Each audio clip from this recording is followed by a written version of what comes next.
Welcome to This Explainer. Today, we're throwing on our scrubs to explore a seriously fascinating aspect of economic and business history. We're going to use a medical metaphor to dive deep into the life cycle of corporate decline. We'll be diagnosing exactly why industrial companies get sick, what the early warning signs look like, and we'll unpack the government's triage framework established in India to treat them.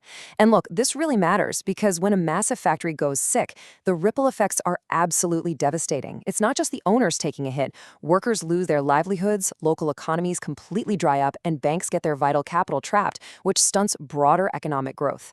So if you want to understand how free markets and state interventions collide when businesses fail, you are definitely in the right place. Here's our roadmap for today. We'll cover defining industrial sickness, symptoms and warning signs, root causes, the evolution of government policy, the SICA framework, and finally, the role of BIFR. Section 1. Defining industrial sickness. To kick off our corporate checkup, let's establish what it actually means when a company's health begins to fail. So the crucial thing here is that we have to distinguish between what is essentially a mild corporate cough, which we call incipient sickness, and full-blown organ failure, which is actual sickness. Sickness in a business basically means malfunctioning, right? All is not well, operational results are dropping. But distinguishing between the early stages where a cure is highly probable and the terminal stage where survival is highly doubtful, well, that's the foundation of everything we're discussing today. And it's not always obvious. A few months of low revenue could just be a market blip, a seasonal allergy, if you will. Or it could be the very beginning of a terminal decline. Now, here's a vital takeaway. Companies don't just drop dead overnight. There's a time lag. A business doesn't suddenly wake up in terminal decline. The source material emphasizes this explicitly. There is a critical window for intervention. If the early symptoms are ignored, neglected, or just completely overlooked during this lag, the sickness spreads like wildfire, cripples all activities, and ultimately, the unit is forced to shut its doors for good. Moving to Section 2, Symptoms and Warning Signs. Let's see how we identify the specific vital signs of a struggling patient. Catching these early warnings is absolutely critical to stopping an epidemic of corporate collapse. Because business sickness isn't perfectly objective or perfectly measurable, we rely heavily on tracking warning signals to catch it before the damage becomes irreversible. We aren't looking for a physical cough, obviously. We're looking for stormy financial data, operational bottlenecks, and sudden drops in efficiency that signal deep-rooted issues. Just like checking a patient's blood pressure, we use these financial indicators as vital signs to spot operational flaws and early liquidity issues. Financial results are the absolute most reliable readouts of a company's health. We're looking for things like a continuous default on loan interest for over a year, or a falling current ratio. And a falling current ratio simply means their short-term assets can no longer cover their short-term liabilities. They literally cannot pay their immediate bills. And for small-scale units, if capacity utilization drops below 50% of their highest achievement in the past 5 years, that is a glaring red flag of incipient sickness. Operating at half capacity means workers are sitting idle, workers are underutilized, and fixed overhead costs are just eating them alive. But what happens when you ignore those early signs? The indicators become terrifyingly severe, marking the jump from incipient to actual sickness. We move from mere cash losses to a devastating erosion of net worth by 50% or more. To put that into perspective, this means the company has accumulated so many losses that half of the actual value the shareholders originally put into the business is just gone, completely wiped out. We also see major defaults on loan installments, or the unit being entirely closed for 6 months or more during the previous year. At this stage, the patient is in the ICU. Section 3. Root causes of sickness. Once we've read the symptoms and confirmed the illness, our next logical step as diagnosticians is to figure out the root causes. We can split the diagnosis into 2 distinct categories. On one side, we have environmental causes, completely outside the company's direct control. Think of these as external pathogens. This includes recessions, a sudden scarcity of raw materials, or changing government policies. Imagine a sudden government ban on the exact type of plastic resin your factory uses. That's a massive external shock. On the other side, we have internal factors, which are kind of like poor lifestyle choices or genetic flaws. These are management deficiencies or critical failures in basic functional areas.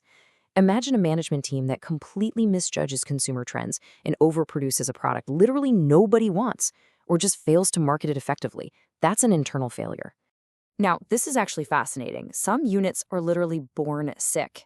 Due to faulty project planning or disastrous miscalculations by the founders, their flaws are hard-coded into their DNA from day one.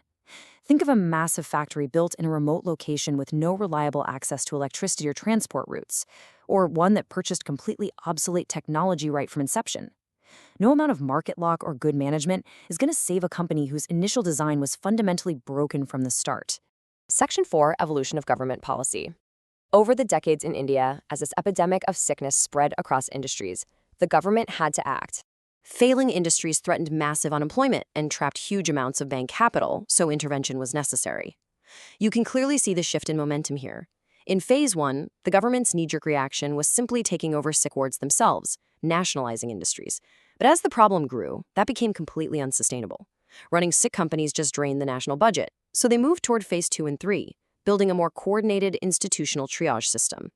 By 1978 and 1981, clear policy guidelines shifted the onus.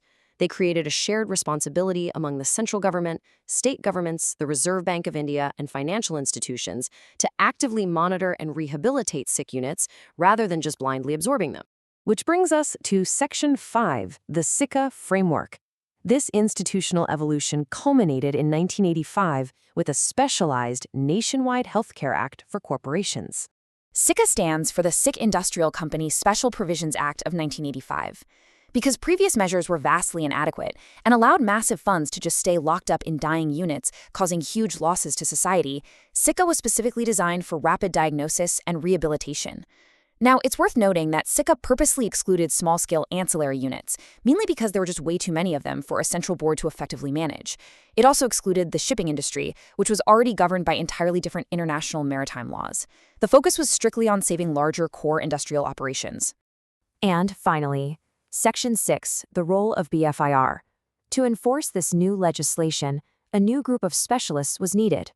Meet the Ultimate Medical Board, the Board for Industrial and Financial Reconstruction, or BFIR. Set up in 1987, it's a quasi-judicial body made up of various experts. Quasi-judicial basically means they have powers very similar to a court of law to summon evidence, conduct hearings, and legally enforce their decisions. They're equipped with the absolute authority to bring in operating agencies, like public sector banks, to deeply investigate a sick company's true state of health and devise a concrete, binding revival package. This strict emergency room procedure shows you the real teeth of the SICA legislation. It starts with mandatory reporting. The board of directors must legally report to BIFR within 60 days of their audited accounts showing they are sick, meaning their accumulated losses have wiped out their net worth. This legal mandate is brilliant because it prevents executives from hiding a terminal diagnosis just to protect their own jobs. Once reported, BIFR conducts its inquiry, gathers public input, and gets expert analysis. Finally, they deliver a verdict, either a strict plan for revival or, if the unit is too far gone, BIFR pulls the plug. They forward the opinion to the High Court to have the company liquidated and its assets sold off. Now, if the BIFR decides the patient can indeed be saved, they have an incredibly powerful toolkit of treatments at their disposal.